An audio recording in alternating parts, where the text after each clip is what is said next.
Question बघा, cantilever beam of solid circular section 3 metre long म्हटलं आहे. मग मी काय करणार आहे, कॅन्टिलिव्हर बीम ड्रॉ करणार. काय सांगितलं, 3 मीटर लॉंग. बघा 3 metre long carries a concentrated load of 35 kilo newton at free end. म्हणजे इथे एक लोड ॲक्ट होणार आहे, value is 35 kilo newton. If maximum bending stress is not to exceed 125, म्हणजे sigma B 125 newton per m square.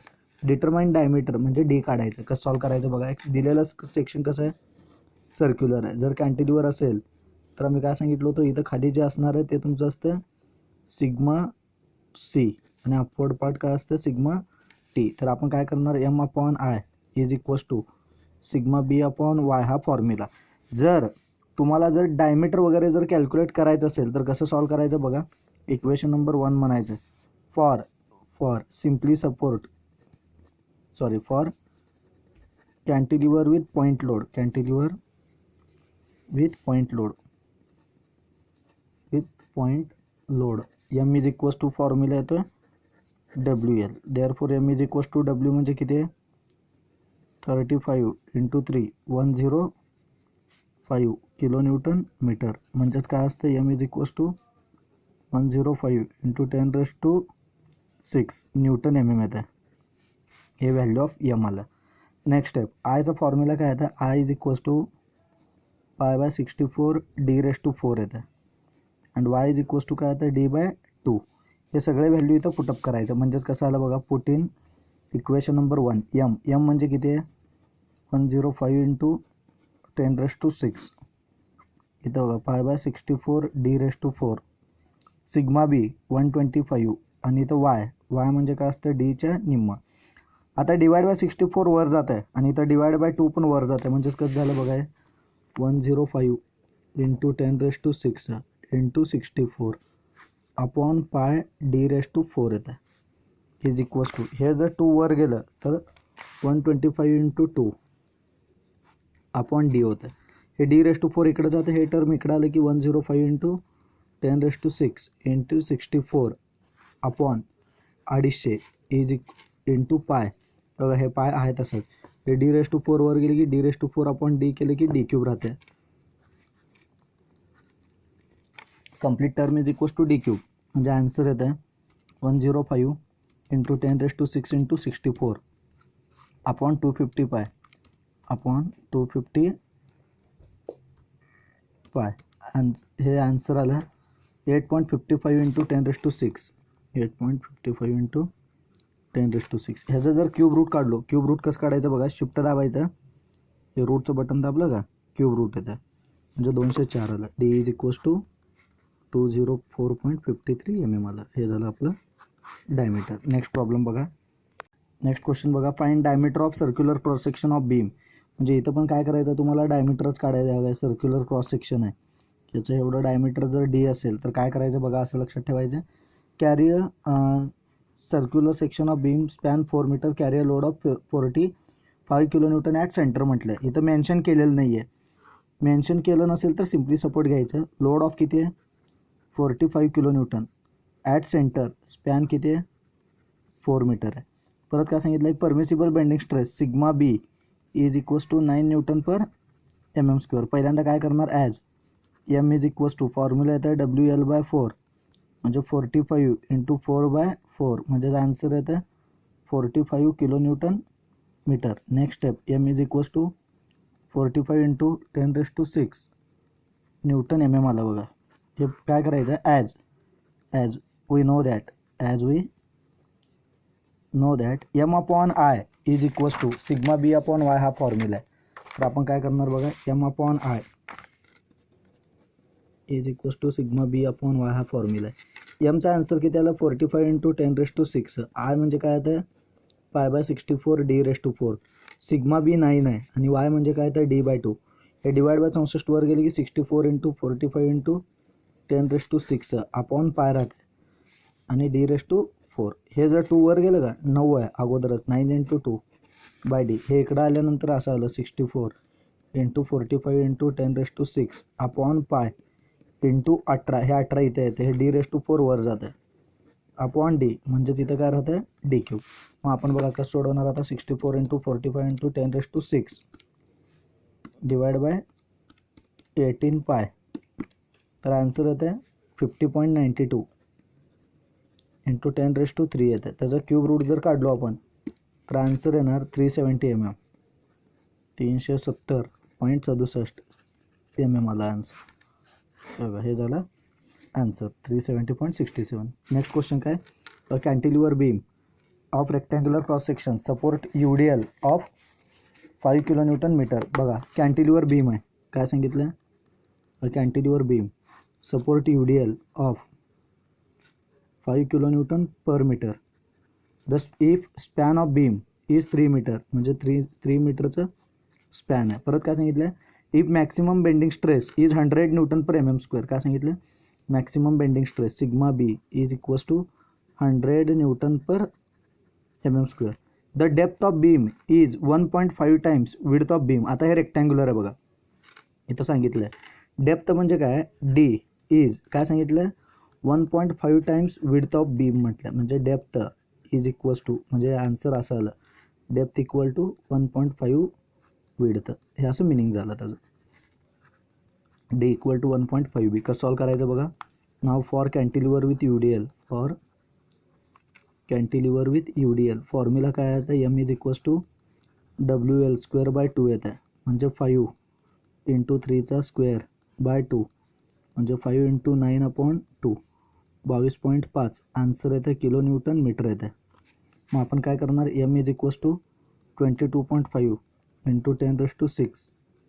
10⁶ Nm मध्ये convert केलो. हे झालं व्हॅल्यू ऑफ एम.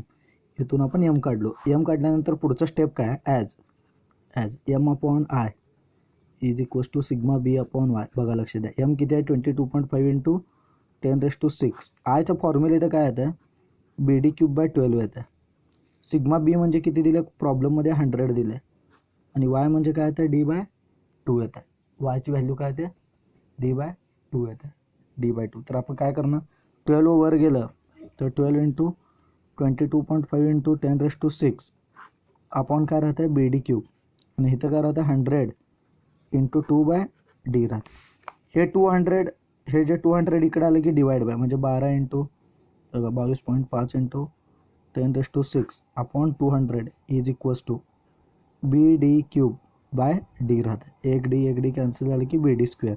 हे जर सोडवलं आपण तर बघा 12 × 22.5 × 10⁶ डिवाइड बाय 200. आन्सर येतं 1.35 × 10⁶ इज इक्वल्स टू BD². म्हणजे 1.35 ×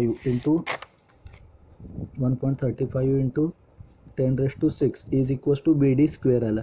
नाव as D equal to 1.5 B सांगितलं आहे, म्हणजे तिथं काय झालं माहिती आहे का. 1.35 × 10⁶ इज इक्वल्स टू बीच्या ऐवजी बी आहे तसंच 1.5 B ब्रॅकेटचा स्क्वेअर येतं.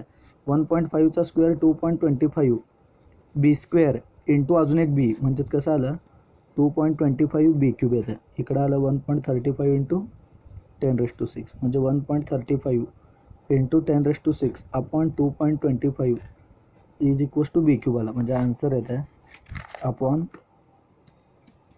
2.25, म्हणजे आन्सर येतं 600 × 10⁻³ येतं. मग ह्याचं जर क्यूब रूट काढलो आपण, क्यूब रूट काढलं तर आन्सर येतं B इक्वल टू 84.34 mm येतं.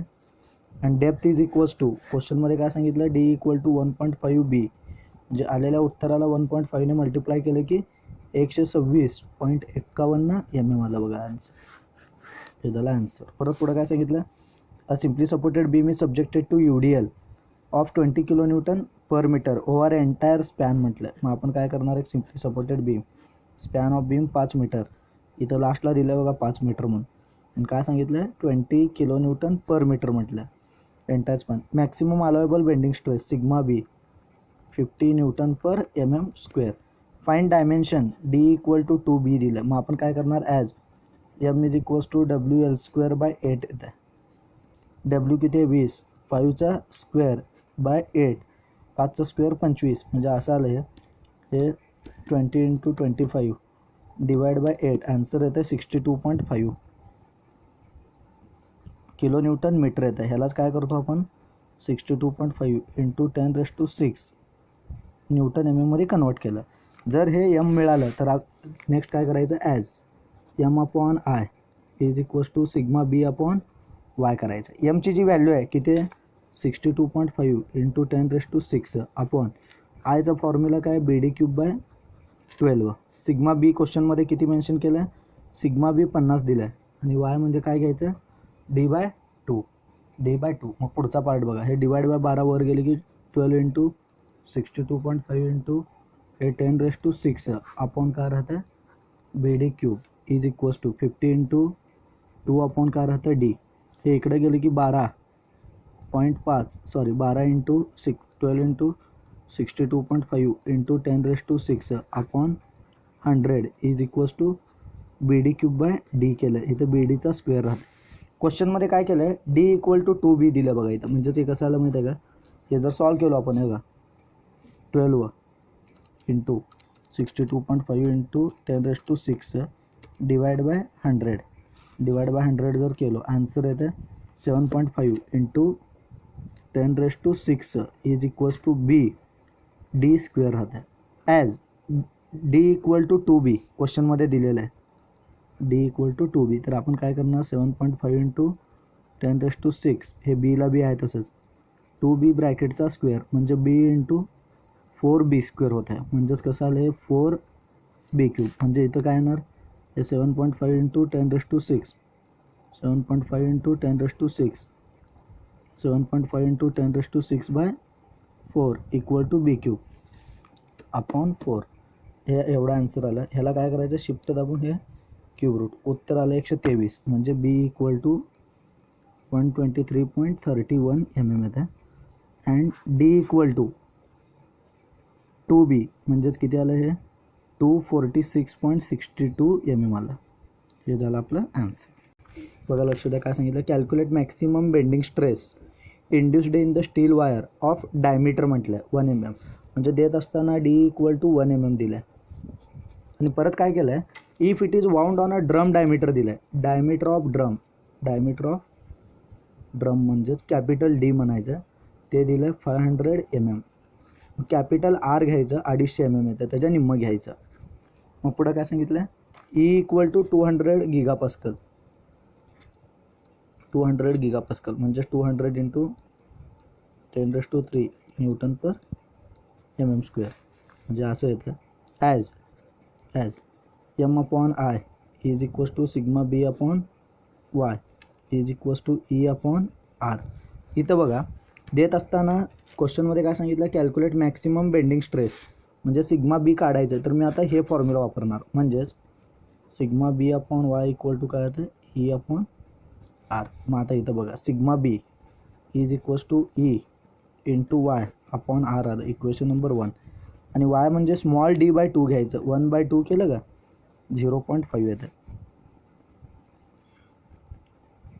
200 इंटू 10⁻³ इंटू 0.5 अपॉन आर किती आहे 250 किती येतं बघा 200 इंटू 10⁻³ इंटू 0.5 अपॉन 250 आन्सर येतं 400.